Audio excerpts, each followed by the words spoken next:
Welcome to exam theory. तो RRB NTPC CBT 1 2021 में total आपके एग्जाम 133 शिफ्ट में कराए गए थे, जिसके सारे मैथ के सॉल्यूशन आपको इस चैनल पर देखने को मिलेंगे। तो आज हम लोग इस वीडियो में 19/1/2021 के शिफ्ट 2 के सारे मैथ के प्रश्नों के सॉल्यूशन इस वीडियो में देखेंगे। तो वीडियो के अंत तक जरूर बने रहिएगा। तो अगर आप इस चैनल पर नए हैं तो हमारे चैनल को सब्सक्राइब जरूर कर ले। ये हमारा सोशल मीडिया प्लेटफॉर्म है, आप हमसे यहाँ भी जुड़ सकते हैं। इसके लिंक आपको इस वीडियो के डिस्क्रिप्शन बॉक्स में मिल जाएंगे और इस वीडियो को अपने दोस्तों के साथ शेयर करना बिल्कुल भी नहीं भूलिएगा। तो यहाँ पर जो है आज हम लोग इस वीडियो में 19/1/2021 के शिफ्ट 2 के सॉल्यूशन देखेंगे। बाकी जो भी आपका यहाँ पर पीला में देखने को मिल रहा है वो सारे शिफ्टों के मैथ के सॉल्यूशन इस चैनल पर करा दिए गए हैं। तो ये सारे वीडियो आप हमारे चैनल के प्लेलिस्ट में जाकर देख सकते हैं। तो चलिए बढ़ते आज के प्रश्नों की ओर। देखेंगे क्वेश्चन नंबर 1। यहाँ पर क्वेश्चन में दिया गया है कि एक समकोण त्रिभुज यानी कि राइट एंगल ट्रायंगल का आधार 12 सेंटीमीटर है और अन्य दो भुजाओं के मापों का अंतर जो है 6 सेंटीमीटर है। तो आपसे पूछा जा रहा है कि त्रिभुज का परिमाप यानी कि पेरीमीटर कितना होगा, ये आपसे पूछा जा रहा है। तो यहाँ पर जो है मैंने जो है काफ़ी सारा ट्रिपलेट बता रखा है, जैसे कि आपका समकोण त्रिभुज में जो आपको यूज होता है। तो यहाँ पर भी मैं बता देता हूँ कुछ कुछ, जैसे कि 3 और 4 का ट्रिपलेट क्या बनता है, 5 बनता है। उसी तरीके से 12 और 5 का ट्रिपलेट क्या बनता है, 13 बनता है। फिर आपका उसी तरीके से 8 और 6 का ट्रिपलेट कितना बनता है, 10। फिर आपका 12 और 9 का कितना बनता है, 15 बनता है। फिर आपका 24 और 10 का कितना बनता है, तो 26 बनता है। फिर आपका 24 और 7 का कितना बनता है, तो 25 बनता है। तो इस तरीके से जो आप ट्रिपलेट याद रखिएगा, तो अगर ये सारा ट्रिपलेट याद रखेंगे तो इस तरीके का प्रश्न जो आप आसानी से हल कर पाएंगे। तो यहाँ पर क्या बोला गया कि एक समकोण त्रिभुज यानी कि राइट एंगल ट्रायंगल है, एक आपका राइट एंगल ट्रायंगल है। तो इसका बेस यानी कि आधार की लंबाई कितनी दी गई है, 12 सेंटीमीटर। और इन दोनों की भुजा का जो अंतर क्या बोला गया कि 6 सेंटीमीटर अंतर है। तो अगर आपको ट्रिपलेट पता होगा कि किसका जो है 12 आता है ट्रिपलेट, जो कि दो संख्याओं का अंतर भी कितना आएगा, 6 आएगा। तो यहाँ पर मैंने एक ट्रिपलेट बताया है 12, 9 और 15, कितना 12, 9 और 15। तो यहाँ पर अगर 12 है तो हाइट कितनी हो जाएगी, 9। यहाँ पर आपका कितना हो जाएगा, 15। और 9 और 15 का अंतर यानी कि डिफरेंस कितना होता है, तो 6 ही आपका होता है। तो अगर आप ट्रिपलेट ध्यान रखेंगे तो आप आसानी से भुजा की लंबाई पता कर पाएंगे, वरना आपको जो है यहाँ पर आपको समय लगेगा बनाने में।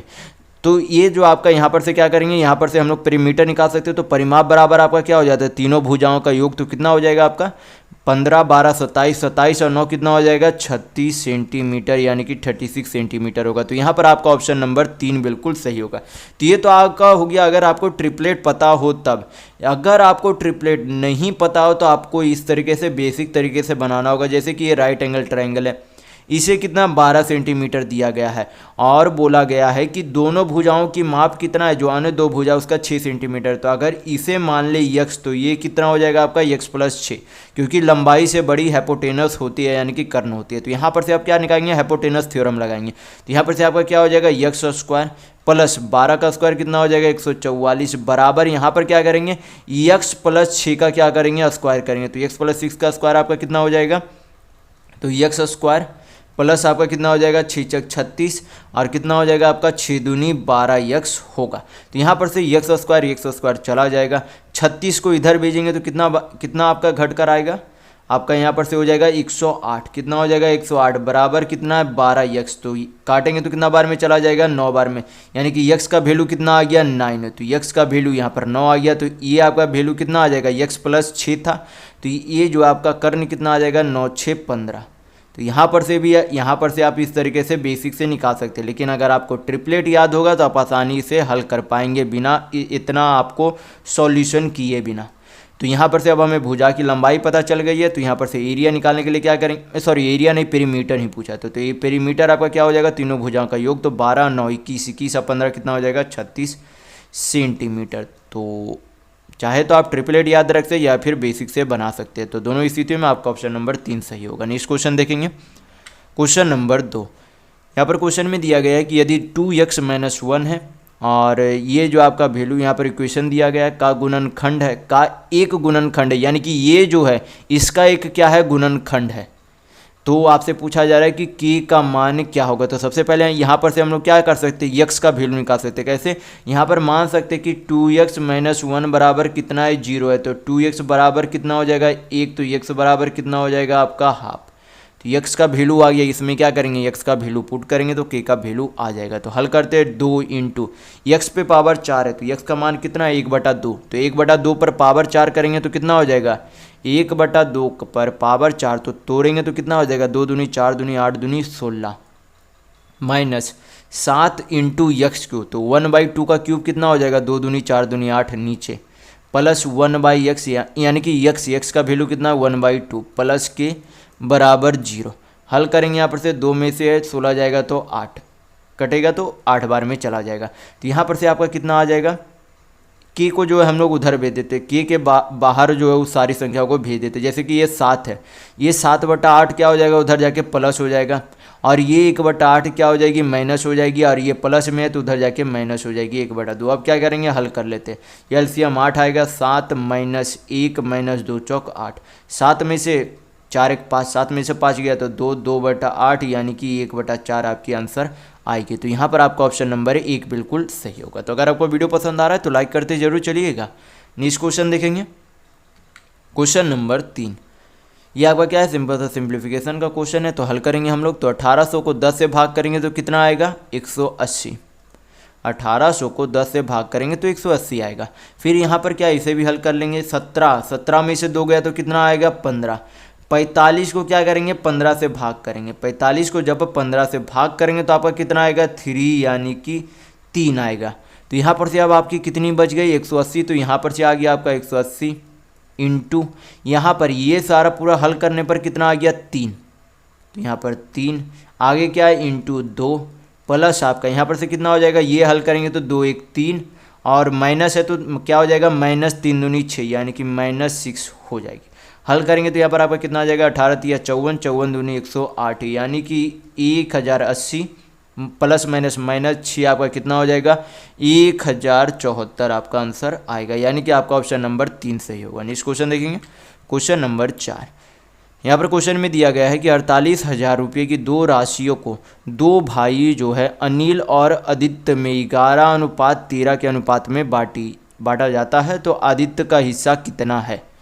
तो यहाँ पर जो है टोटल राशि दी गई है, तो यहाँ पर से टोटल यूनिट राशि का निकाल सकते हैं। तो टोटल यूनिट कितना बांटा गया दोनों में, 11 + 13 यूनिट यानी कि टोटल 24 यूनिट धनराशि थी। और रुपये में कितनी थी, तो 48,000 रुपये थी। कितनी थी, 48,000 रुपये। तो यहाँ पर से 1 यूनिट का वैल्यू आ जाएगा, कितना आ जाएगा, 2,000 रुपये। हमें क्या चाहिए, आदित्य का चाहिए। आदित्य का हिस्सा कितना था, तो यूनिट में आदित्य का हिस्सा कितना था, 13 यूनिट। तो अगर 1 यूनिट का वैल्यू 2,000 है, अगर 1 यूनिट का वैल्यू 2,000 है तो 13 यूनिट का वैल्यू निकालने के लिए क्या करेंगे, 13 से गुना करेंगे तो कितना हो जाएगा, 13 दूनी 26,000 आदित्य का हिस्सा होगा। तो यहाँ पर आपका ऑप्शन नंबर 4 सही होगा। नेक्स्ट क्वेश्चन देखेंगे, क्वेश्चन नंबर 5। यहाँ पर जो है ये दोनों जो है यहाँ पर गुणज में संख्याएं दी गई है, दोनों इन दोनों का क्या पूछा जा रहा है, एचसीएफ यानी कि महत्तम पूछा जा रहा है। तो इस तरीके के प्रश्न में जो है एचसीएफ निकालने के लिए हम लोग क्या करेंगे, एचसीएफ निकालने का जो है जब भी इस तरीके से अलग से जो है फैक्टराइजेशन करके यहाँ पर नंबर इस तरीके से दिया और है और आपका एचसीएफ पूछे तो हम लोग क्या ढूंढते हैं, दोनों संख्याओं में हाईएस्ट कॉमन फैक्टर। एचसीएफ मतलब ही आपका होता है हाईएस्ट कॉमन फैक्टर। क्या होता है आपका, हाईएस्ट कॉमन फैक्टर होता है। यानी कि दोनों संख्याओं में कौन सी संख्या पर पावर में सबसे अधिक कॉमन दिख रही है। तो यहाँ पर कितना है, 2 पे पावर 2 है, यहाँ पर कितना है, 2 पे पावर 4 है। लेकिन हाईएस्ट कॉमन हमें क्या दिख रही है, 2 पे पावर 2 इसमें भी है, 2 पे पावर कम से कम 2 इसमें भी है। तो 2 पे पावर 2 दोनों में कॉमन है। यानी कि हाईएस्ट कॉमन कितना हो जाएगा, 2 पे पावर 2 इंटू यहाँ पर कितना है, 3 पे पावर 4 है, यहाँ पर कितना है, 3 पर पावर 6 है। तो हाईएस्ट कॉमन क्या दिख रहा है दोनों में, 3 पे पावर 4 यहाँ भी है और यहाँ पर भी मिनिमम कम से कम 3 पर पावर 4 तो यहाँ भी, यानी कि दोनों में 3 पर पावर 4 कॉमन है। तो यहाँ पर हाईएस्ट कॉमन फैक्टर 3 पर पावर 4 है इंटू, अब देखेंगे 5, यहाँ पर 5 पे पावर कितना है, 3 है, यहाँ पर कितना है, 5 पे पावर 5 है। तो हाईएस्ट कॉमन क्या है, 5 पे पावर 3 यहाँ भी है, 5 पे पावर कम से कम 3 यहाँ भी है। तो हाईएस्ट कॉमन क्या है, 5 पे पावर 3 बाकी ये 7 पे पावर 2 यहाँ पर है, लेकिन यहाँ पर 7 नहीं है, तो ये आपका एचसीएफ में नहीं आएगा। तो ये आपकी क्या आएगी, दोनों संख्याओं की एचसीएफ यानी कि हाईएस्ट कॉमन फैक्टर होगी। तो यहाँ पर कौन सा ऑप्शन, ऑप्शन नंबर आपका 2 बिल्कुल सही होगा, क्योंकि 2 पे पावर 2 इंटू 3 पे पावर 3 इंटू 5 पे, तो 3 पे पावर 4 इंटू 5 पे पावर 3 है। नेक्स्ट क्वेश्चन देखेंगे, क्वेश्चन नंबर 6। यहाँ पर क्वेश्चन में दिया गया है कि होम डेकोर शॉप में हर वस्तु का अंकित मूल्य वास्तविक मूल्य से 30%, वास्तविक क्रय मूल्य से 30% अधिक रखा जाता है। मालिक जो है प्रत्येक वस्तु के अंकित मूल्य पर 10% की छूट प्रदान करता है। यदि एक सोफ़ा सेट 23,400 रुपये में बेचा जाता है तो उस पर अर्जित लाभ ज्ञात कीजिए कि कितना होगा। तो सबसे पहले जो है, मैं पहले वाली वीडियो में काफ़ी बार बता चुका हूँ कि किसी भी वस्तु का क्रय मूल्य यानी कि सीपी खुद में कितना प्रतिशत होता है, तो 100% होता है। तो ये आप हमेशा ध्यान रखिएगा। तो यहाँ पर से फिर बोला गया कि वस्तु का क्रय मूल्य से 30% अधिक उसका क्या किया गया, अंकित किया गया, यानी कि मार्कअप किया गया। यानी कि अंकित मूल्य कितना रखा गया, तो 100 प्लस 30%, यानी कि मार्क्ड प्राइस कितना रखा गया, तो 130% रखा गया। तो ये आपका क्या है, मार्क्ड प्राइस है, ये आपका मार्क्ड प्राइस है। लेकिन बोला गया कि मार्क्ड प्राइस पर भी क्या किया गया, छूट दिया गया।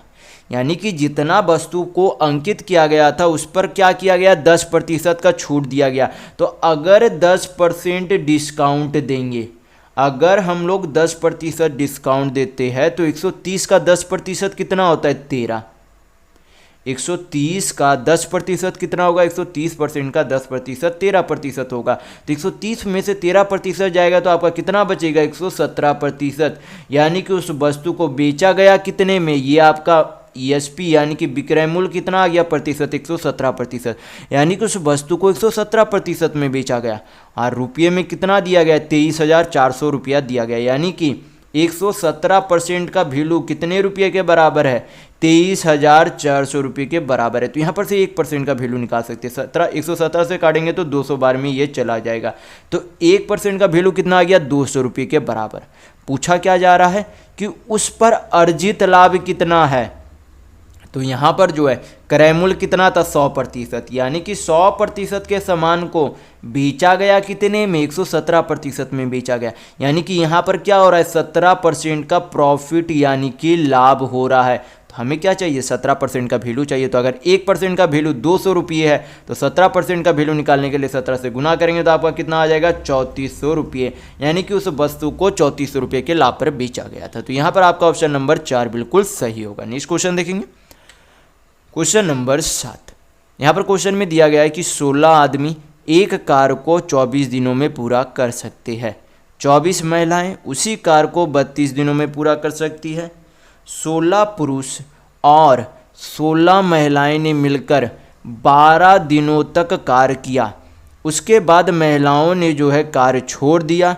तो 2 दिनों में शेष कार्य को पूरा करने के लिए कितने और पुरुषों को कार्य पर लगाया जाना चाहिए, ये आपसे पूछा जा रहा है। तो सबसे पहले यहाँ पर हमें क्या निकालनी होगी, एक आदमी और एक औरत की कार्य क्षमता निकालनी होगी। तो यहाँ पर जो है सबसे पहले मान लेते कि एक आदमी की कार्य क्षमता कितनी है, यम, और एक महिला की कार्य क्षमता कितनी है, डब्लू है। तो यहाँ पर जो है टोटल वर्क बराबर, मैं पहले वाले वीडियो में काफ़ी बार बता चुका हूँ कि क्या होता है, कुल कार्य बराबर कार्य क्षमता इंटू समय यानी कि इफिशियंसी इंटू टाइम होता है। तो फार्मूला ध्यान रखिएगा। तो यहाँ पर से जो है एक आदमी की अगर कार्य क्षमता यम है तो 16 आदमी की टोटल कार्य क्षमता कितनी हो जाएगी, 16 यम। और 16 आदमी जो है टोटल कितने दिनों में कार्य करते हैं, तो 24 दिनों में कार्य करते हैं। तो ये कार्य क्षमता है, ये समय है। तो कार्य क्षमता इंटू समय करेंगे तो कुल कार्य हो जाएगा। फिर उसी कार्य को 24 महिलाएं, तो अगर एक महिला की कार्य क्षमता डब्लू है तो 24 महिला की कार्य क्षमता कितनी हो जाएगी, 24 डब्लू। और कितने दिनों में करते हैं, तो बस 30 दिनों में करते हैं। तो इधर भी टोटल वर्क दोनों सामान्य कार्य को कर रहे हैं तो टोटल वर्क क्या हो जाएंगे, बराबर हो जाएंगे। तो यहाँ पर से एक आदमी और एक औरत की कार्य क्षमता आ जाएगी। तो 24 से 24 चला गया, 16 से 32 कितना बार में चला जाएगा, 2 बार में। यानी कि मैन बाई वोमेन बराबर आपका यहाँ पर से कितना आ गया, 2/1। तो एक आदमी की कार्य क्षमता कितनी आ गई, 2, और एक औरत की कार्य क्षमता कितनी आ गई, 1 आ गई। तो यहाँ पर से जो हम लोग क्या निकाल सकते हैं, यहाँ पर से असल में हम लोग निकाल सकते हैं कि टोटल करना कितना काम है, जो कि ये 16 पुरुष और 16 महिलाएं मिलकर करेगी और बाद में बचा हुआ काम को भी किया जाएगा। तो यहाँ पर से पहले निकाले थे कि टोटल करना कितना काम है। तो टोटल वर्क बराबर मैंने क्या बताया था, इफिशियंसी इनटू टाइम। तो अगर किधर भी चाहे तो आप इधर मैन की इफिशियंसी बैठाकर यहाँ पर टोटल वर्क निकाल सकते हैं या फिर वोमेन की इफिशियंसी पर बैठाकर यहाँ पर टोटल वर्क निकाल सकते हैं। तो हम लोग मैन पर बैठा के निकाल लेते हैं। यहाँ पर जो है मैन की कार्य क्षमता कितनी है 2। तो यहाँ पर से आपकी कितनी हो जाएगी 16 इंटू 2 इंटू 24, ये आपकी क्या हो गई टोटल वर्क हो गई। टोटल वर्क को कुल निकालने के लिए क्या करेंगे, गुना करेंगे तो आपका कितना हो जाएगा यहाँ पर से 16 दूनी 32, 16 चौक 64, यानी कि 384। 384 दूनी कितना हो जाएगा 4 दूनी 8, 38 दूनी 76, यानी कि 768 काम करना। इतना काम को करने के लिए पहले जो है कितना पुरुष काम पर लगे है, तो 16 पुरुष। तो अगर एक आदमी की कार्य क्षमता 2 है तो 16 पुरुष की कार्य क्षमता कितनी हो जाएगी 16 दूनी 32, प्लस उसमें महिलाएं भी काम करती हैं, 16 महिलाएं काम करती है। तो एक महिला की कार्य क्षमता 1 है तो 16 महिला की कार्य क्षमता कितनी हो जाएगी 16। 16 और 32 टोटल कार्य क्षमता कितनी हो जाती है यहाँ पर से 16 और 32 हो जाएगी आपकी 16 × 48, यानी कि 48 काम टोटल हो। और एक दिन में अगर ये दोनों मिलकर 48 काम करते हैं तो टोटल 12 दिनों तक काम करते हैं तो कितना काम कर लेंगे। तो यहाँ पर गुना करेंगे तो आपका कितना आ जाएगा 12 × 96, 9 12 चौक 48, 9 8 17, यानी कि 576 काम टोटल 12 दिनों में किया जाएगा। लेकिन टोटल करना कितना काम था 768। तो यहाँ पर से हम लोग क्या निकाल सकते हैं बचा हुआ काम, यानी कि रिमेनिंग वर्क निकाल सकते हैं। क्या निकाल सकते हैं रिमेनिंग वर्क। तो यहाँ पर से आपकी कितनी आ जाएगी 8 में से 6 जाएगा 2, यहाँ पर से 916, यहाँ पर से 1, यानी कि 192 काम अभी भी बचा हुआ है। लेकिन 16 पुरुष तो अभी भी काम कर रहे हैं, लेकिन ये जो 16 महिलाएं थी वो जो है क्या हुए काम को बीच में ही छोड़कर चले गए, जो कि अभी 192 काम करना बचा हुआ है। तो इस सब 192 काम को करना कितने दिनों में है 2 दिनों में करना है। तो यहाँ पर से हम लोग निकाल सकते हैं कि 1 दिनों में कितना काम करना पड़ेगा। तो यहाँ पर से जो है अगर टोटल जो है 2 दिन में 192 काम करना है तो 1 दिन का काम निकालने के लिए यहाँ पर क्या करेंगे 2 से भाग करेंगे तो कितना आ जाएगा 96, यानी कि 1 दिन में जो भी आदमी काम पर लगेंगे, जितने भी आदमी काम पर लगेंगे उन्हें 96 काम टोटल करना होगा। तो मैंने बताया कि एक आदमी की कार्य क्षमता कितनी है 2 है। तो अगर ये टोटल वर्क बटा एक आदमी की कार्य क्षमता डिवाइड कर दे तो क्या निकल जाएगा नंबर ऑफ मैन निकल जाएंगे, यानी कि जो बचे हुए कार्य है उसे करने वाले आदमियों की संख्या निकल जाएगी। तो 96/2 करेंगे तो कितना आ जाएगा 48, यानी कि बचे हुए काम को कितने आदमी कर रहे 48 आदमी कर रहे हैं। लेकिन 16 आदमी तो पहले ही काम कर रहे थे, यानी कि वृद्धि कितने की गई है। तो 48 - 16 करेंगे तो आपका कितना आ जाएगा 32, यानी कि 32 आदमी को और क्या किया गया था उसमें जोड़ा गया था शेष काम को पूरा करने के लिए। तो यहाँ पर आपका ऑप्शन नंबर 2 बिल्कुल सही होगा। तो ये थोड़ा सा आपका लंबा क्वेश्चन ही था, तो अगर आपको समझ में नहीं आया तो 1-2 बार रिपीट करके जरूर देखिएगा, आपको समझ में आ जाएगा। नेक्स्ट क्वेश्चन देखेंगे, क्वेश्चन नंबर 8।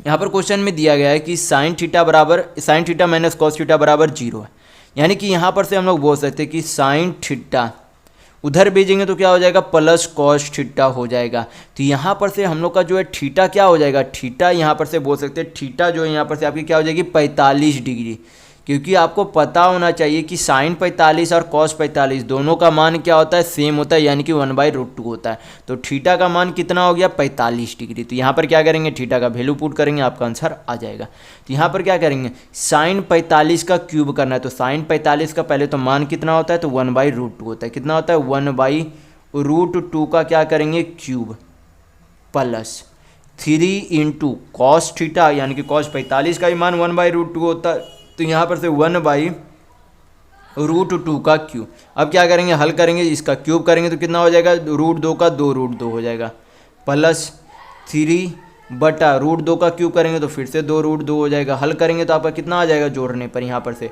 आपका आ जाएगा 4/2√2।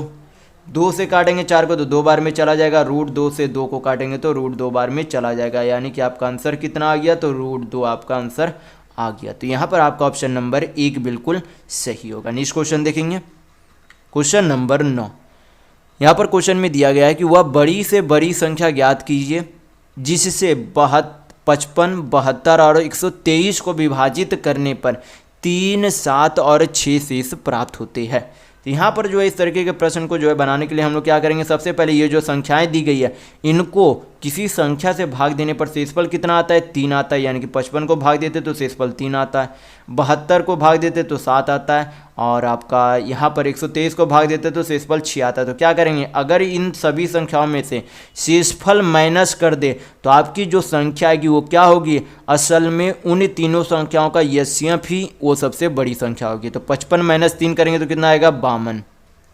72 माइनस 7 करेंगे तो कितना हो जाएगा? 65। और 123 माइनस 6 करेंगे तो आपका कितना हो जाएगा? 117। तो यहाँ पर से 52 आया, 65 आया, 117 आया। तो यहाँ पर से इन तीनों संख्याओं का एचसीएफ कितना आ जाएगा? तो आपको पता होना चाहिए 52 जो है 13 से कटता है, 65 भी 13 से कटता है और 117 भी 13 से कटता है। तो सबसे बड़ी संख्या जो है जो इन तीनों संख्याओं को काटती है वो कितनी है? 13, यानी कि इन तीनों संख्याओं का एचसीएफ 13 है। तो आपका एचसीएफ यानी कि 13 ही आंसर होगा। तो यहाँ पर आपका ऑप्शन नंबर 1 बिल्कुल सही होगा। नेक्स्ट क्वेश्चन देखेंगे क्वेश्चन नंबर 10। यहाँ पर क्वेश्चन में दिया गया है कि वरुण की आयु उसकी बहन की आयु से 3 गुना है। अब से 6 वर्ष बाद उन दोनों के आयु का गुणनफल 231 हो जाएगा। तो आपसे पूछा जा रहा है कि वरुण की वर्तमान आयु ज्ञात कीजिए कि कितनी है। तो यहाँ पर जो है सबसे पहले जो है वरुण और उसकी बहन, तो वरुण की जो आयु है सिस्टर से 3 गुनी है। तो यहाँ पर अगर सिस्टर की आयु x वर्ष मान ले तो वरुण की कितनी हो जाएगी? 3x। और बोला गया कि वर्तमान से 6 वर्ष बाद की आयु, वर्तमान से 6 वर्ष बाद की आयु का गुणनफल कितना है? तो 231 वर्ष है। तो यहाँ पर से हम लोग क्या निकाल सकते हैं? यक्स का वैल्यू निकाल सकते हैं अगर हल करेंगे तो फिर हम लोग क्या निकाल पाएंगे? फिर वरुण की वर्तमान आयु भी निकाल पाएंगे। तो पहले यहाँ पर जो है हल करेंगे तो आपका कितना आ जाएगा? गुना करेंगे तो 3x² प्लस आपका यहाँ पर से कितना हो जाएगा? 6x 6 18 यानी कि 24x प्लस कितना हो जाएगा? 6 36 बराबर कितना हो जाएगा? 231। हल करेंगे तो 3 से यहाँ पर आपका चला जाएगा, 3 से काटेंगे तो 3 8 24, ये आपका 12 बार में, ये आपका 3 7 21 3 7 21। तो x² प्लस 8x इधर आएगा तो 12 माइनस 77 करेंगे तो आपका माइनस कितना बचेगा? यहाँ पर 7 में से 2 गया 5 और 7 में से 1 गया 6, यानी कि 65 माइनस 65। तो यहाँ पर से मिडिल टर्म स्प्लिट पर अगर आप हल करना जाएंगे तो यहाँ पर 13 × 5 = 65, यानी कि आपका यक्स का वैल्यू कितना आ जाएगा? यक्स का वैल्यू -13 आएगा और एक आपका कितना आएगा? 5 आएगा। तो माइनस में तो किसी की भी उम्र कभी भी माइनस में नहीं होती, यानी कि -13 तो नहीं होगा। तो यक्स का जो वैल्यू होगा वो क्या होगा? 5 होगा। तो यक्स का वैल्यू अगर 5 है तो वरुण की वर्तमान आयु कितनी थी? 3x थी, और इसमें तो 6 वर्ष बाद का आयु जोड़ा गया था तब, और लेकिन वर्तमान आयु कितनी थी? 3x थी। तो अगर x का वैल्यू 5 है तो 3x का वैल्यू कितना हो जाएगा? तो इसमें x का वैल्यू पुट करेंगे तो कितना हो जाएगा? 5 × 15 साल, यानी कि वरुण की वर्तमान आयु 15 साल है। तो यहाँ पर आपका ऑप्शन नंबर 3 सही होगा। नेक्स्ट क्वेश्चन देखेंगे क्वेश्चन नंबर 11। यहाँ पर क्वेश्चन में दिया गया है कि गोलाकार गुब्बारों में और अधिक हवा भरने पर उसकी त्रिज्या जो है 5 सेंटीमीटर से बढ़कर 10 सेंटीमीटर हो जाती है। तो मूल गुब्बारे और फुलाए गए गुब्बारे के पृष्ठीय क्षेत्रफल का अनुपात ज्ञात कीजिए कि कितना होता है। तो सबसे पहले जो आपको पता होना चाहिए कि गुब्बारा कैसा है? गोलाकार है। तो गोलाकार का जो है पृष्ठीय क्षेत्रफल का अनुपात चाहिए, तो हमें पहले पृष्ठीय क्षेत्रफल का फार्मूला पता होना चाहिए। तो फार्मूला क्या होता है पृष्ठीय क्षेत्रफल का? तो 4πr² होता है। तो फार्मूला ध्यान रखिएगा, क्योंकि मेंसुरेशन में जब तक आपको फार्मूला नहीं पता होगा आप कोई भी प्रश्न हल नहीं कर पाएंगे। यहाँ पर कितना क्षेत्रफल होता है? Formula 4πr²। तो यहाँ पर जो है दोनों गुब्बारे जो है, जो पहले गुब्बारे थे और जो बाद के गुब्बारे थे, दोनों स्थितियों में गोलाकार गुब्बारे थे। तो दोनों में क्या होगा? 4π आपका कांस्टेंट यानी कि नियत रहेगी। तो ये जो है रेशियो में जब इसे बदला जाएगा तो कट जाएगी, यानी कि जो कांस्टेंट है वो कट जाएगी, तो उसे लेने की भी ज़रूरत नहीं है। तो यहाँ पर जो भी आपका रेशियो में फर्क पड़ेगा वो त्रिज्या पर ही फर्क पड़ेगा। तो पहले त्रिज्या कितनी थी? 5 सेंटीमीटर, तो उसका क्या करेंगे? r²। तो कितना हो जाएगा? 5 × 5 = 25 अनुपात बाद वाली जो है बढ़कर त्रिज्या कितनी हो गई? 10 सेंटीमीटर। 10 का स्क्वायर करेंगे तो कितना हो जाएगा? 100। हल करेंगे तो कितना आ जाएगा? 25 × 100, यानी कि उनके जो है पृष्ठीय क्षेत्रफल का अनुपात कितना होगा? 1:4। तो यहाँ पर आपका ऑप्शन नंबर 1 बिल्कुल सही होगा। नेक्स्ट क्वेश्चन देखेंगे क्वेश्चन नंबर 12। यहाँ पर क्वेश्चन में दिया गया है कि 450 यात्रियों से भरी एक रेलगाड़ी ने जो है चलना शुरू किया। पहले स्टॉप पर उनमें से 1/9 यात्री जो है नीचे उतरे और 20 नए यात्री जो है चढ़े। दूसरे स्टॉप पर उस समय मौजूद यात्री का 1/6 यात्री जो है नीचे उतरे और 19 नए यात्री चढ़े, तो तीसरे स्टॉप पर रेलगाड़ी कितने यात्रियों के साथ पहुंची, ये आपसे पूछा जा रहा है। तो यहाँ पर जो है सबसे पहले जो है टोटल यात्री कितने थे, 450 थे। 450 में से 1/9 यात्री उतर गए, यानी कि 9 यूनिट में से 1 यूनिट यात्री उतर गए। तो अगर 9 यूनिट टोटल यात्री थे, उनमें से 1 यूनिट उतर गए, तो बचे हुए यात्री कितनी है, 8/9, यानी कि ये जो अभी बचे हुए यात्री है। इसके बाद क्या हुआ, 20 यात्री और चढ़ गए, तो क्या कर देंगे, +20 कर देंगे। यहाँ पर अब क्या करेंगे, फिर बोला कि दूसरे स्टॉप पर 1/6 यात्री उतर गए, यानी कि 6 यूनिट में से 1 यूनिट यात्री उतर गए, यानी कि बचे हुए यात्री कितना है, 5 यूनिट। तो ये यहाँ पर से क्या करेंगे, अब यहाँ पर से फिर जो है इसके बाद बोला गया कि 1/6 उतरने के बाद 19 यात्री और चढ़ गए, यानी कि प्लस क्या कर देंगे, 19 कर देंगे। तो ये आपका क्या बढ़ गया, पूरा इक्वेशन यहाँ पर बन गया। तो यहाँ पर से क्या कर सकते हैं, हल कर सकते हैं। तो हल कर लेंगे, जो आपका यहाँ पर अंक आएगा वही आपका क्या होगा, आंसर होगा। तो हल कर लेते, 9 से काटेंगे 450 को, तो कितना बार में चला जाएगा, 50 बार में। 8 बजे कितना हो जाएगा, 40, यानी कि 400। 400 + 20 करेंगे तो कितना हो जाएगा, 420। कितना हो जाएगा, 420 × 5/6 प्लस अब क्या करना होगा हम लोगों को, 19। यहाँ पर से 6 सत्ते कितना हो जाएगा, यहाँ पर से 6 सत्ते 42, यानी कि 70। 6 सत्ते 42, 7 × 5 = 35। हाँ आपका सही है, यहाँ पर से 6 सत्ते 42, तो 7 × 5 कितना हो जाएगा, 350। 350 + 19, तो आपका कितना आ गया, 359, यानी कि 359 यात्री, सॉरी 369, 359 है क्योंकि 350 में 19 जोड़ेंगे तो 369, यानी कि जो तीसरे यानी कि जो अंतिम स्टॉप पर टोटल यात्री जो है कितने पहुंचेंगे, 369। तो यहाँ पर आपका ऑप्शन नंबर 2 बिल्कुल सही होगा। नेक्स्ट क्वेश्चन देखेंगे, क्वेश्चन नंबर 13। यहाँ पर क्वेश्चन में दिया गया है कि रेखा ABC एक स्पर्श रेखा है जो वृत्त को B बिंदु पर स्पर्श करती है। यदि PQ पैरेलल AC है, यानी कि ये जो है क्या है, पैरेलल है, यानी कि समानांतर है। यदि QBC 70 है, तो QBC ये एंगल जो आपका कितना है, ये एंगल आपका 70 डिग्री है। तो आपसे पूछा जा रहा है कि PQB का मान क्या होगा, यानी कि ये एंगल क्या होगा, ये आपसे पूछा जा रहा है। सॉरी PBQ, सॉरी ये एंगल नहीं, ये एंगल पूछा जा रहा है। इसे हम लोग मान लेते हैं थोड़े समय के लिए x डिग्री है। ये एंगल पूछा जा रहा है, PBQ पूछा जा रहा है। तो यहाँ पर आपको पता होना चाहिए कि अगर ये एंगल 70 डिग्री है, अगर ये एंगल 70 डिग्री है, तो ये जो भुजा है, ये जो जिस भुजा पर ये लाइन टच कर रही है, उसके जो है विपरीत एंगल जो है इस एंगल के क्या होगी, बराबर होगी। यानी कि अगर ये एंगल 70 डिग्री है तो ये भी कितनी होती है, 70 डिग्री होगी। अगर आपको ज्योमेट्री पढ़े होंगे तो आपको ये तरीका बताया गया होगा कि जब इस तरीके से टेंजेंट दिया हो रहा है और एक ट्रायंगल उस टेंजेंट पर यानी कि स्पर्श रेखा पर जो है टच करे, तो ये एंगल और ये एंगल क्या होते हैं, बराबर होते हैं। तो ये एंगल कितना हो गया, 70 डिग्री हो गया। अब यहाँ पर से बोला गया है कि ये लाइन यानी कि PQ जो है और ABC जो है क्या है, ये दोनों क्या है, AC और PQ क्या है, पैरेलल है। तो अगर ये पैरेलल लाइन है तो ये अगर 70 डिग्री है तो ये एंगल भी कितना हो जाएगा, 70 डिग्री। AB भी कितनी हो जाएगी, 70 डिग्री। अगर ये 70 है तो ये भी 70 होगी। अब ये क्या है, ABC एक स्ट्रेट लाइन है। स्ट्रेट लाइन के एंगल का सम कितना होता है, 180 डिग्री होता है। तो अगर ये एंगल कितना हो जाएगा, ये एंगल का सम 140 डिग्री है। तो अगर ये दोनों एंगल का सम माइनस कर दे तो ये बीच वाले एंगल का वैल्यू निकल जाएगा। तो 180 - 140 करेंगे तो कितना आ जाएगा, 40 डिग्री, जो कि x के बराबर है। तो यहाँ पर से PBQ कितनी आ गई, तो 40 डिग्री। तो यहाँ पर आपका ऑप्शन नंबर 2 बिल्कुल सही होगा। नेक्स्ट क्वेश्चन देखेंगे, क्वेश्चन नंबर 14। यहाँ पर क्वेश्चन में दिया गया है कि 200 मीटर की दौड़ में श्रुति 4 किलोमीटर प्रति घंटा की चाल से दौड़ती है। श्रुति तब दौड़ना शुरू करती है जब बीना 18 मीटर आगे निकल जाती है और फिर भी उसे जो है 30 सेकंड से हरा देती है। तो आपसे पूछा जा रहा है कि बीना की चाल ज्ञात कीजिए कि कितनी है। तो यहाँ पर जो है सबसे पहले हमें निकालना होगा कि श्रुति जो है तो श्रुति तब दौड़ना शुरू करती है जब बीना, यानी कि हाँ पहले जो आपको क्या निकालनी होगी, श्रुति का समय निकालना होगा। तो टाइम बराबर आपका क्या होता है, डिस्टेंस बाई स्पीड होती है, यानी कि समय बराबर दूरी बटा चाल होता है। तो ये फार्मूला ध्यान रखिएगा।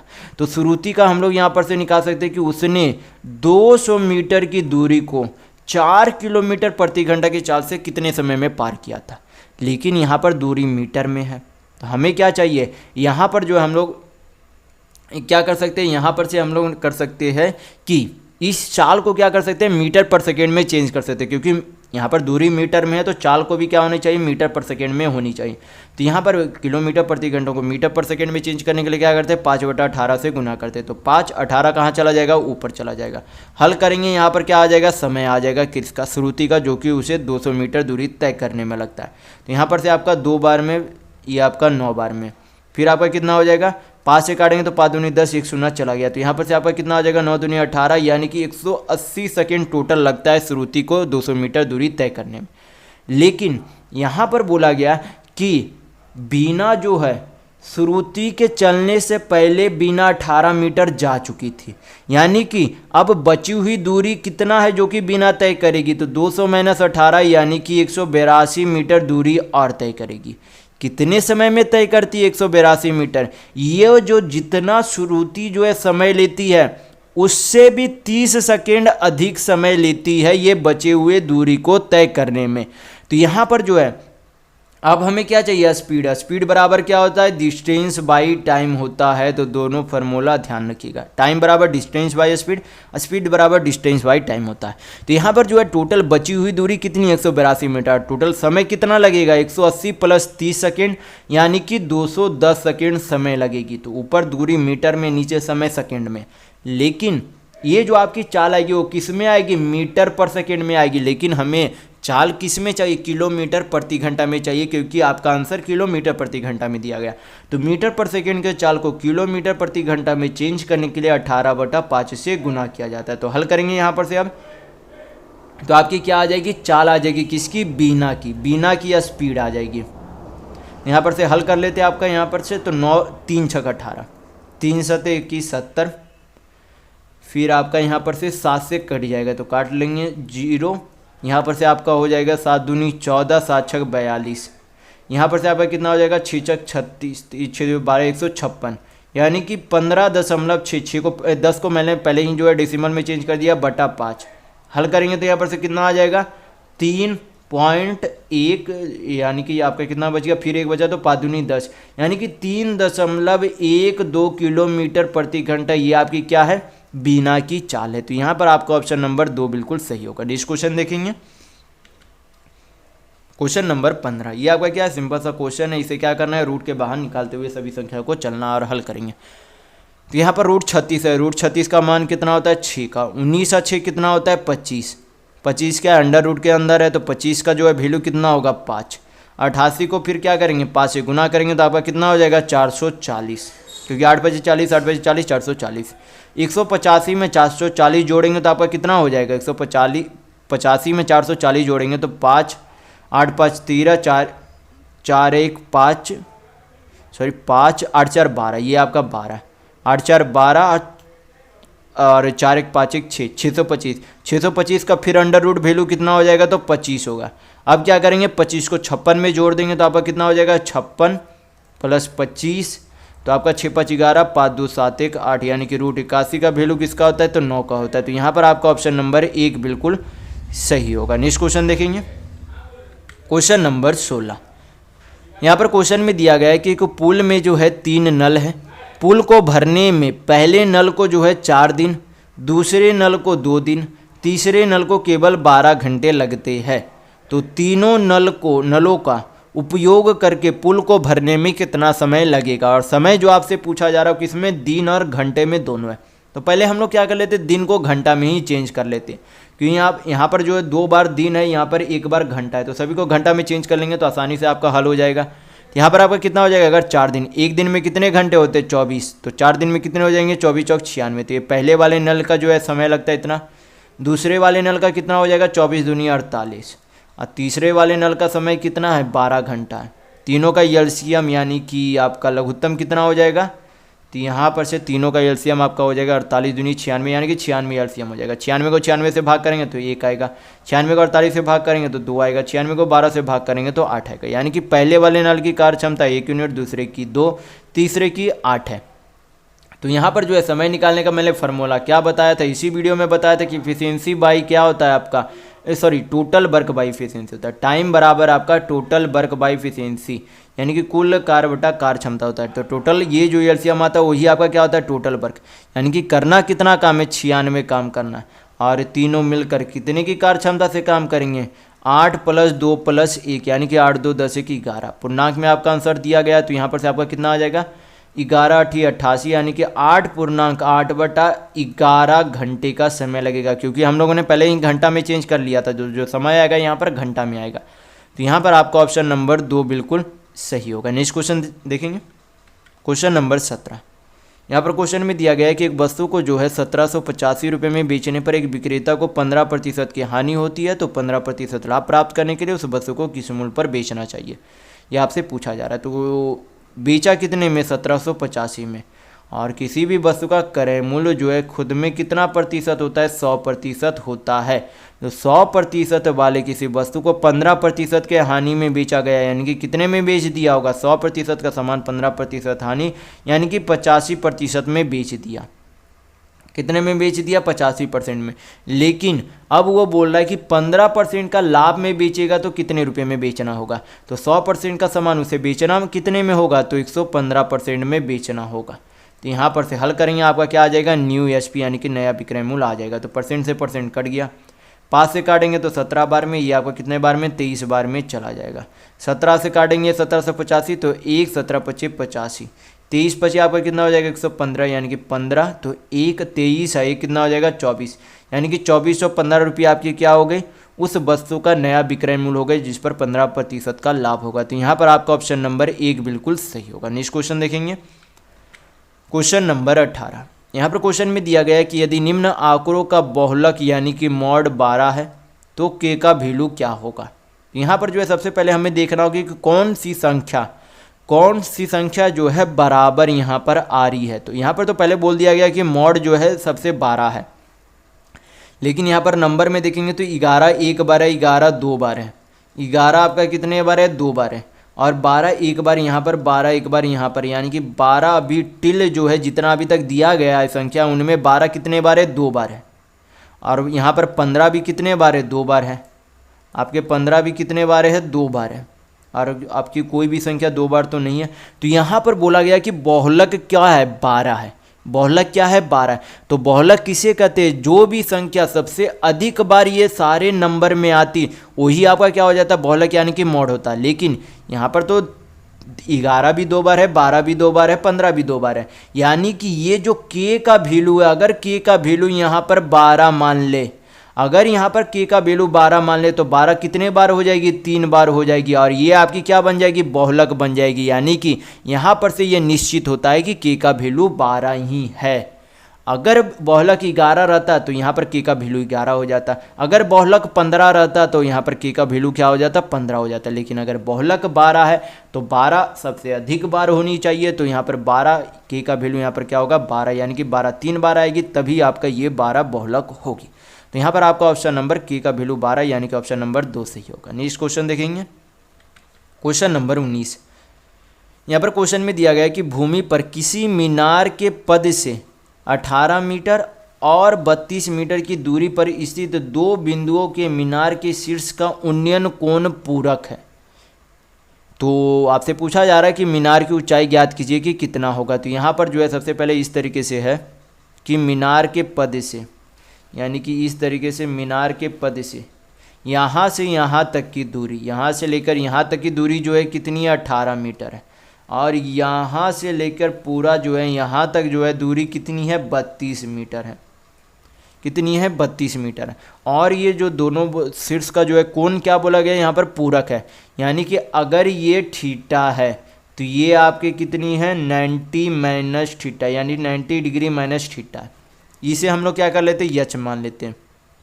तो tan थीटा, यानी कि tan 90 डिग्री माइनस थीटा बराबर क्या हो जाता है, परपेंडिकुलर बाई बेस। तो परपेंडिकुलर कितना है, हाइट हम लोगों ने यच मानी, और आधार कितना है, 18। तो यहाँ पर से ये आपका क्या हो सकता है, cot theta, tan 90 minus theta, इसे जो हम लोग क्या बोल सकते हैं, कॉट थीटा बोल सकते हैं। यानी कि कॉट थीटा बराबर क्या है, h/18 है। क्या है, h/18 है। तो यहाँ पर से जो है अगर हमें जो है इसे tan में चेंज करना होगा तो tan थीटा बराबर ये आपकी क्या हो जाएगी 18/h होगी। यहाँ पर ये आपका अभी तक वैल्यू आया। फिर जो है हम लोग क्या करेंगे h बाई ये थीटा पर वैल्यू पुट करेंगे, ये आपका पहला हो गया, ये आपका पहला। दूसरा जो यहाँ पर पुट करेंगे तो आपका क्या हो जाएगा tan थीटा बराबर परपेंडिकुलर बाई यानी कि परपेंडिकुलर लंब कितना माना था h और बेस कितना है 32। तो tan थीटा बराबर यहाँ पर h बाई 32 है, यहाँ पर tan थीटा बराबर 18/h है। तो tan थीटा दोनों का वैल्यू है, तो यहाँ पर हम लोग क्या बोल सकते हैं 18/h बराबर आपका क्या हो जाएगा h बाई 32।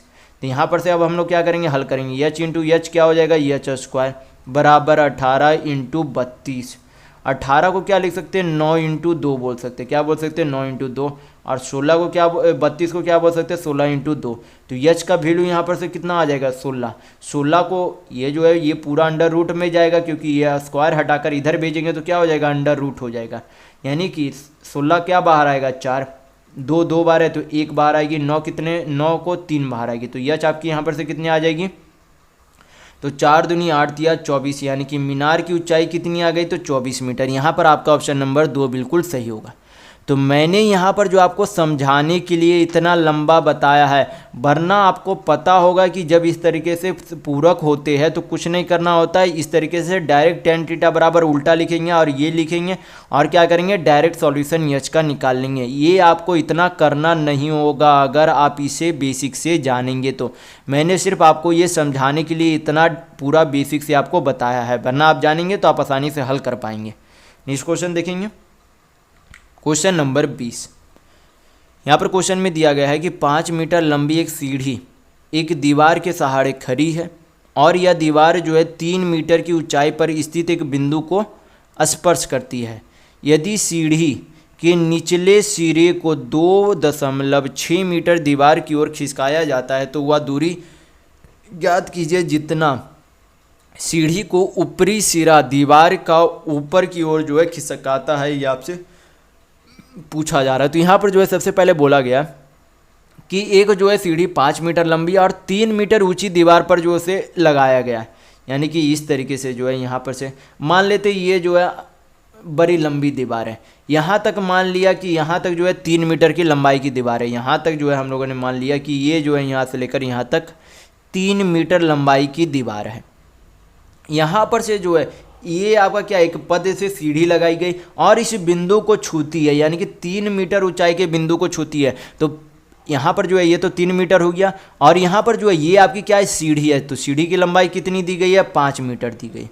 फिर बोला गया कि इस बिंदु से जहाँ पर जो है आपकी सीढ़ी को जो है खड़ा रखा गया था उस बिंदु से घसकाकर इधर कर दिया गया, थोड़ा कितना किया गया तो 2.6 मीटर क्या किया गया दीवार की तरफ खिसका दिया गया, यानी कि पहले यहाँ पर था तो अब यहाँ पर हो गए। तो यहाँ पर से पूछ रहा है कि अब जो ये दीवार को मान लेते कि क्योंकि सीढ़ी की लंबाई तो चेंज नहीं होगी, अगर ये बिंदु यहाँ पर अगर ये जो है बिंदु यहाँ से घसकाकर यहाँ कर दी गई तो सीढ़ी जो लगेगा अब यहाँ पर से लगकर कहीं ऊपर पर लगेगा, तो मान लेते यहाँ पर अब सीढ़ी लगेगी। तो यही आपसे पूछा जा रहा है कि ये जो है यहाँ से लेकर यहाँ तक जो ऊपर की गई है, ये जो दीवार की लंबाई बढ़ी है वो आपकी लंबाई कितनी है, ये आपसे पूछा जा रहा है। तो यहाँ पर जो है ये आपका क्या है यहाँ पर परपेंडिकुलर होगा। तो ये अगर 3 है ये अगर 5 है तो मैंने हाइपोटेनस थ्योरम में ट्रिपलेट आपको बताया था याद रखने के लिए कि ये 3 रहेगा ये 5 रहेगा तो ये कितनी हो जाएगी पूरी 4 हो जाएगी। तो अगर ये पूरी 2.6 मीटर है तो यहाँ से लेकर आपकी यहाँ तक कितनी हो जाएगी, यहाँ से लेकर यहाँ तक तो 4 माइनस 2.6 करेंगे तो आपका कितना हो जाएगा 1.4 मीटर। तो अगर 1.4 मीटर ये लंबाई है और यहाँ पर भी ये सीढ़ी की लंबाई कितनी रहेगी 5 मीटर ही रहेगी, तो यहाँ से लेकर यहाँ तक लंबाई पता है 5 मीटर पता है, तो यहाँ पर से ये पूरी लंबाई यहाँ पर से हम लोग निकाल सकते हैं, फिर ये लंबाई भी हम लोग निकाल लेंगे। तो यहाँ पर सबसे पहले जो है क्या करेंगे हल करेंगे, यहाँ पर से जो आपका कितना आ जाएगा यहाँ पर से 5 × 5 = 25 माइनस 1.14 को क्या लिख सकते हैं 7/5 लिख सकते हैं। यहाँ पर से आपका कितना आ जाएगा 7 × 7 = 49/5 × 5 = 25।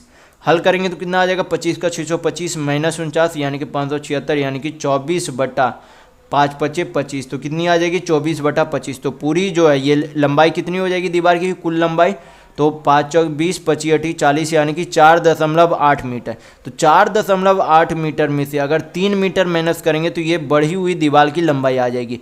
तो कितना हो जाएगी, 4.8 माइनस 3 करेंगे तो कितनी आ जाएगी आपकी, 1.8 मीटर आएगी। तो यहाँ पर आपका ऑप्शन नंबर 1 बिल्कुल सही होगा। नेक्स्ट क्वेश्चन देखेंगे, क्वेश्चन नंबर 21। यहाँ पर क्वेश्चन में दिया गया है कि 21 प्रश्नों का माध्य यानी कि मीन जो है कितना है, 42 है। यदि दिए गए 21 प्रश्नों में से पहले 11 प्रश्न का माध्य 50 है और अंतिम 11 प्रश्नों का माध्य 35 है, तो 11वें प्रश्न का मान क्या होगा। तो जब भी इस तरीके का प्रश्न आपको दिखे तो सिंपल सा तरीका होता है बनाने का, जो मैं आपको बताऊंगा से ये सबसे सिंपल तरीका होता है। तो यहाँ पर जो 21 प्रश्न का माध्य कितना दिया गया, 42। ये कितना दिया गया, 42। ये यहाँ पर से हल करेंगे तो क्या निकलेगा, 11वें संख्या निकलेगी। तो सबसे पहले जो है कुल संख्याओं का माध्य कितना दिया गया, 42। फिर जो है पहले 11 प्रश्न का माध्य कितना है, 50 है। तो ओवरऑल माध्य से कितना अधिक है, ओवरऑल पहले माध्य जो है कितना था, 42, लेकिन पहले 11 का माध्य कितना है, 50, यानी कि कितना अधिक है, 8 अधिक है। तो क्या करेंगे, टोटल कितने संख्या में 8 अधिक है, तो टोटल यहाँ पर से कितना 8 कितना अधिक हो जाएगा, तो 11 8 88, यानी कि क्या कर देंगे, प्लस 88 कर देंगे। फिर जो है यहाँ पर मूल्य जो है अंतिम 11 का जो है 42 से माध्य कितना हो गया, 35, यानी कि जो यहाँ पर कितना कम है, तो 42 माइनस करेंगे तो कितना कम है, 42 माइनस 35 करेंगे यानी कि 7 कम है। क्या है इसमें, अगर 7 कम है तो 11 इंटू 7 करेंगे तो कितना हो जाएगा, 77, यानी कि 88 माइनस 77। हल करेंगे यहाँ पर से क्या निकल जाएगी, आपकी 11वीं संख्या निकल जाएगी। तो हल कर लेते हैं यहाँ पर से, आपका कितना आ जाएगा, 88 में से 77 जाएगा तो 11 42 में जोड़ेंगे तो कितना हो जाएगा, 53, यानी कि आपकी 11वीं संख्या कितनी आ गई, तो 53 आ गई। तो यहाँ पर आपका ऑप्शन नंबर 4 बिल्कुल सही होगा। नेक्स्ट क्वेश्चन देखेंगे, क्वेश्चन नंबर 22। यहाँ पर जो आपसे पूछा क्या जा रहा है, इसे जो हल करने के लिए आपसे बोला जा रहा है। तो यहाँ पर जो है इस प्रश्न को हल करने के लिए यहाँ पर जो है मैं आपको समझाने के लिए यहाँ पर जो है क्या मान लेता हूँ, 542 को हम लोग कुछ समय के लिए ए मान लेते हैं और 321 को क्या मान लेते हैं, बी मान लेते हैं। तो ये आपका क्या है, ए प्लस बी का होल स्क्वायर है और ये ए माइनस बी का होल स्क्वायर है, यहाँ पर क्या है, माइनस है। तो मैंने जो है पहले वाले वीडियो में एक बार बता चुका हूँ कि जब ए प्लस बी का होल स्क्वायर माइनस ए माइनस बी का होल स्क्वायर दिया हुआ रहे, तब आपका हल करने पर बचता कितना है, फाइनल रिजल्ट 4ab बचता है। क्या बचता है, 4ab बचता है। तो ये आपका फाइनल रिजल्ट आपको याद रखना होगा। मैं इसे आपको वैसे तोड़कर भी बता देता हूँ कि किस तरीके से 4ab आएगा, लेकिन ये आप फाइनल रिजल्ट याद रखिएगा। यहाँ पर से तोड़ेंगे तो आपका क्या हो जाएगा, A square plus B square plus कितना हो जाएगा, 2ab। यहाँ पर से हल करेंगे तो minus A square minus B square minus minus plus क्या हो जाएगा, 2ab। तो plus A square minus A square cut जाएगा, plus B square minus B square cut जाएगा, तो क्या बचेगा यहाँ पर से 4ab।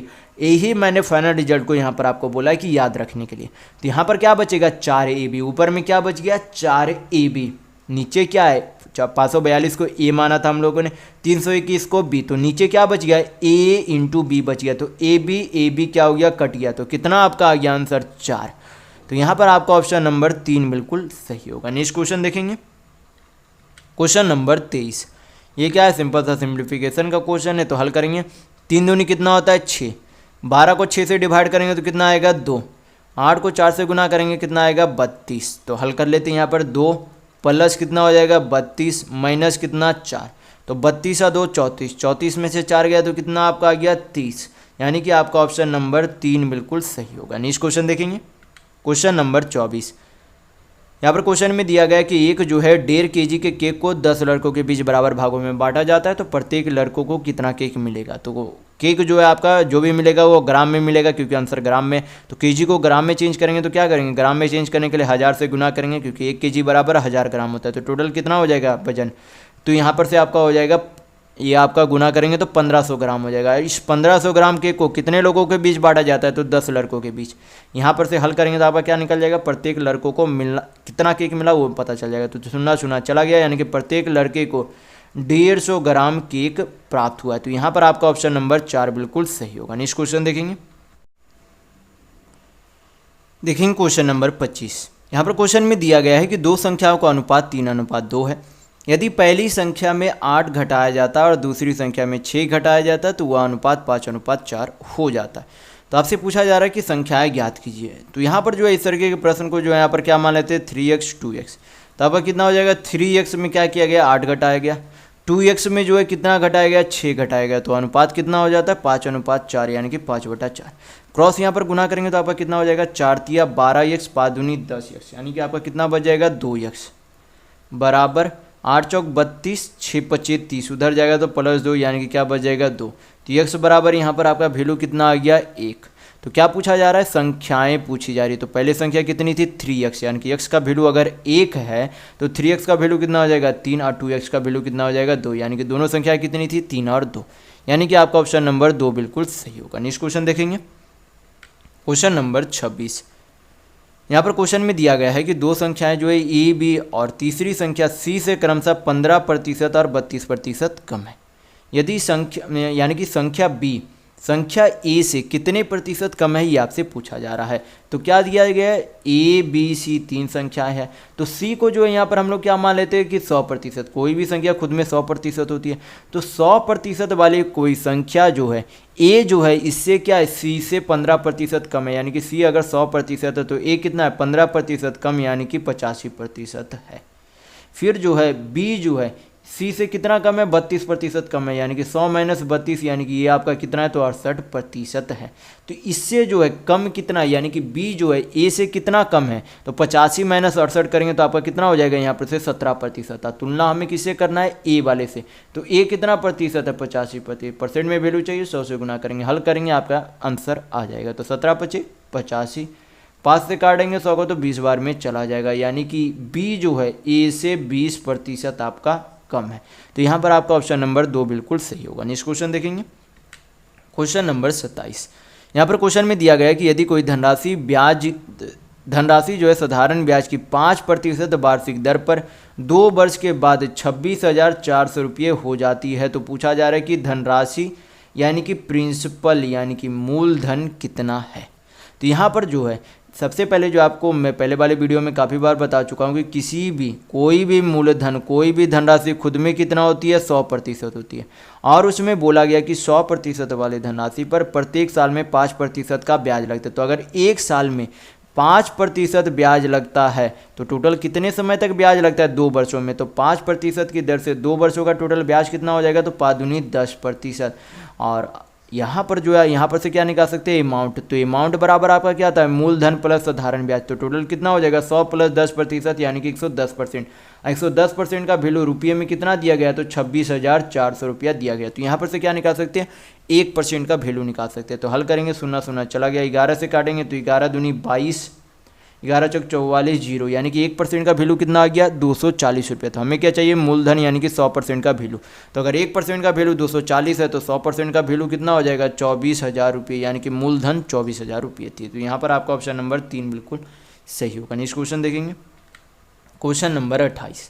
यहाँ पर क्वेश्चन में दिया गया है कि राज्यपाल ने साधारण ब्याज की 10% वार्षिक दर पर एक निश्चित राशि 1.5 वर्ष के लिए जो उधार ली उसने वही राशि समान अवधि के लिए समान चक्रवृद्धि ब्याज की दर पर जो है और ब्याज जो है चक्रवृद्धि ब्याज कैसा लगता है अर्धवार्षिक यानी कि हाफ ईयरली चक्रवृद्धि ब्याज लग रहा है पर जो है उसने किसी दोस्त को उधार दी और इस प्रकार रामपाल को जो है 305 रुपये का लाभ होता है।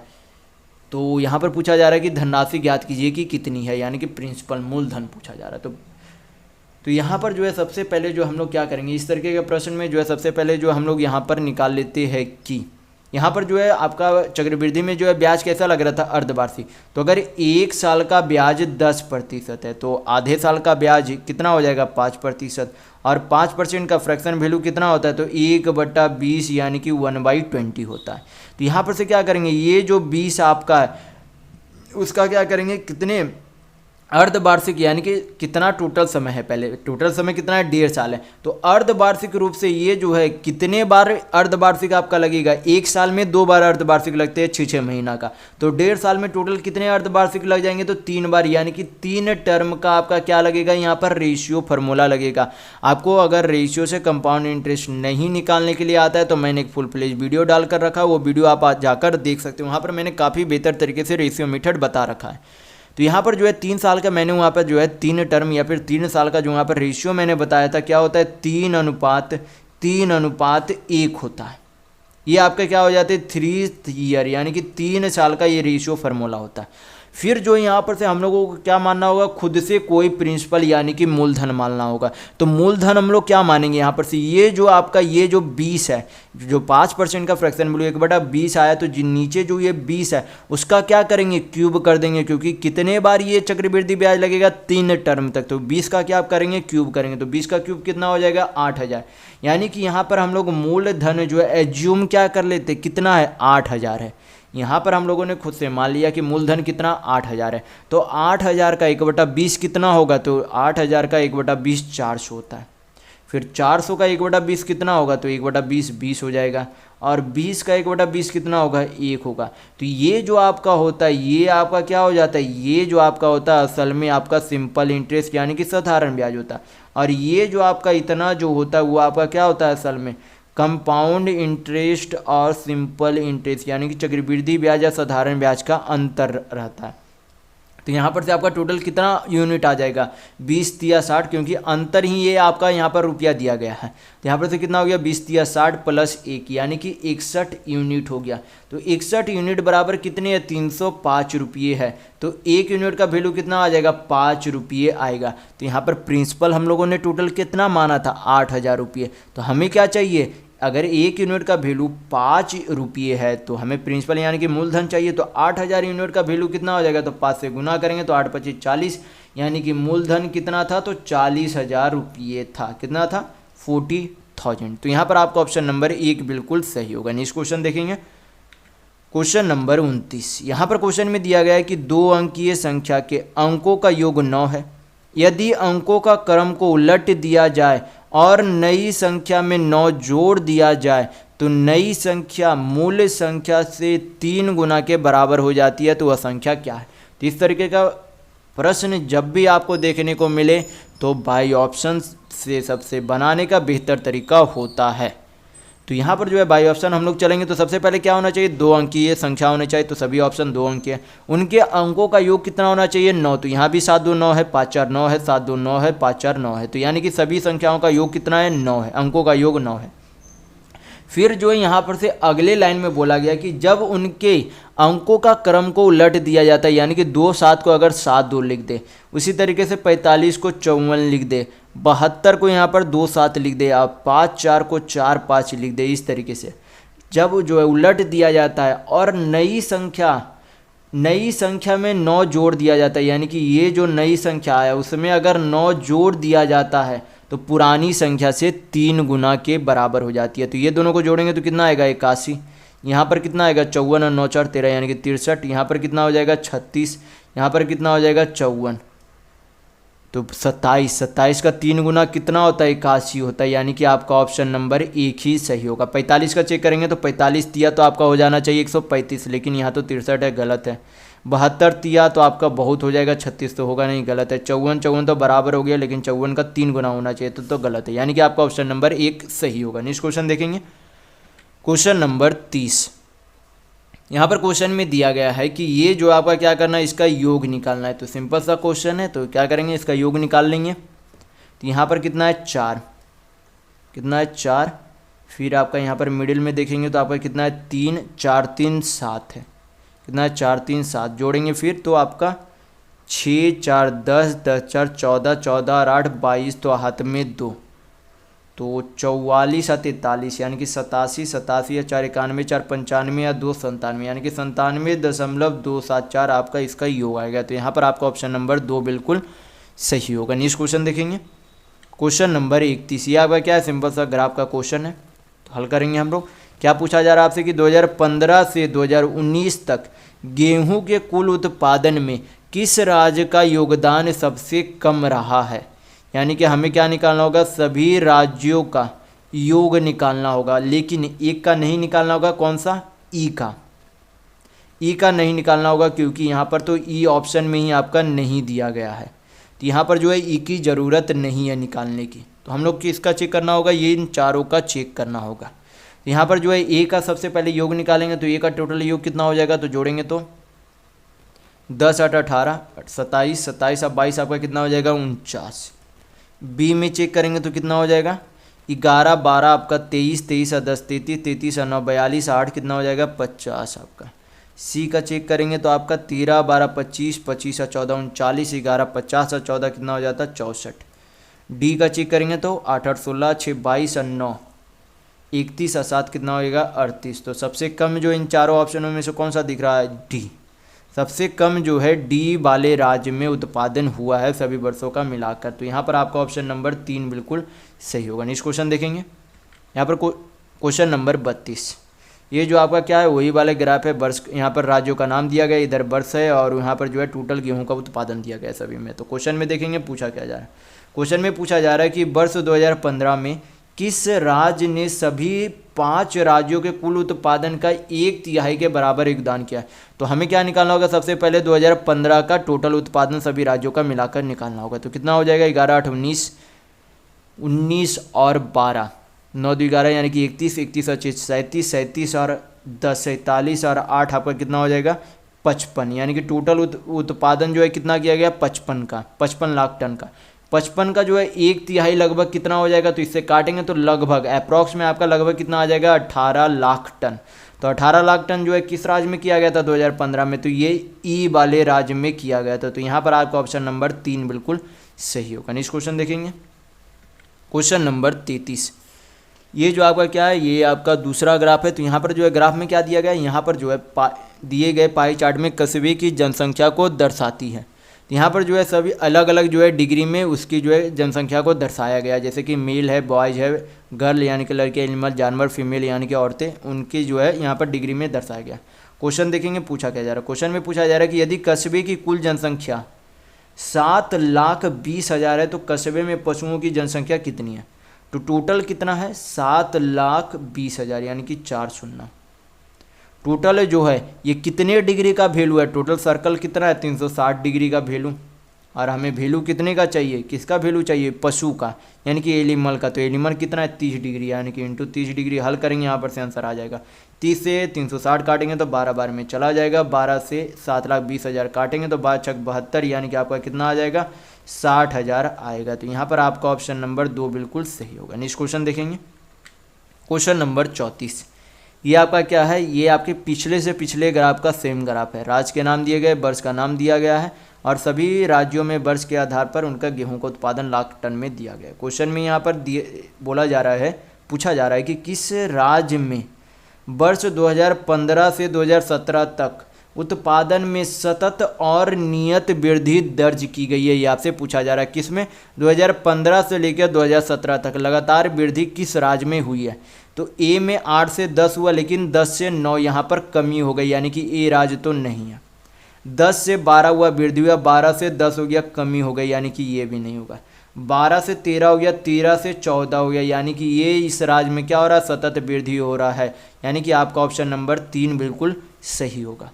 तो इस वीडियो में बस इतना ही। अगर आपको वीडियो पसंद आए तो लाइक कीजिएगा, नए है तो चैनल को सब्सक्राइब जरूर कर लीजिएगा। ये हमारा सोशल मीडिया प्लेटफॉर्म है, आप हमसे यहाँ भी जुड़ सकते हैं। इसके लिंक आपको इस वीडियो के डिस्क्रिप्शन बॉक्स में मिल जाएंगे। और इस वीडियो को अपने दोस्तों के साथ शेयर करना बिल्कुल भी नहीं भूलिएगा। तो वीडियो में बस इतना ही। वीडियो के अंत तक बने रहने के लिए बहुत बहुत धन्यवाद। आशा करता हूँ आपका दिन शुभ हो।